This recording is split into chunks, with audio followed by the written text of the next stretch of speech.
थांबा थांबा थांबा, तुम्हाला काहीतरी सांगायचंय. आता आम्ही गावी गेलो होतो ना, आणि गावाला गेलो होतो तेव्हा माझी बायको एका भांड्यांच्या दुकानामध्ये गेली आणि तिथे गेल्यानंतर ना काहीतरी असं टोपीसारखं घेऊन येते. तुम्हाला दाखवतो मी, हे बघा. डॅं. मी म्हणे काय आहे नक्की हा प्रकार, काय आहे म्हटलं. हे टोपी आहे म्हणजे मेटलची की चाळण आहे. हे बघा, हे बघा. हे करवा चौथ साठी काय म्हटलं चाळण वगैरे आणली की काय असं बघायला वगैरे. करवा चौथ असतं ना तेव्हा. हे बघा, सेम टू सेम चाळण. बघितलं. आणि त्याच्यानंतर अजून हे पातेलं पण आणलंय बघा. माय गॉड, काय आहे प्रकार.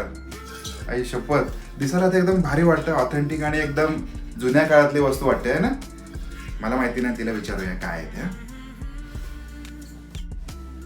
नवऱ्यांना ना अक्कल काढली ना की राग येतो, पण खरंच त्यांची अक्कल किती कमी आहे ना हे आत्ता तुम्ही बघितलंच असेल.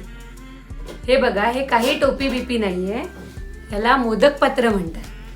हे खाली भांडं असतं, ह्याच्यात पाणी घालतात, त्याच्यावर ही चाळण ठेवतात आणि ह्याच्यावर आपण मोदक, अळूवडी, कोथिंबीर वडी हे सगळे वाफवतो आणि मग याला एक झाकण लावलं जातं आणि हे जे तयार होतं त्याला मोदक पात्र म्हणतात. पुरुषांना फक्त खायचं आणि आगाऊपणे बोलायचं माहिती, बाकी काहीच नाही.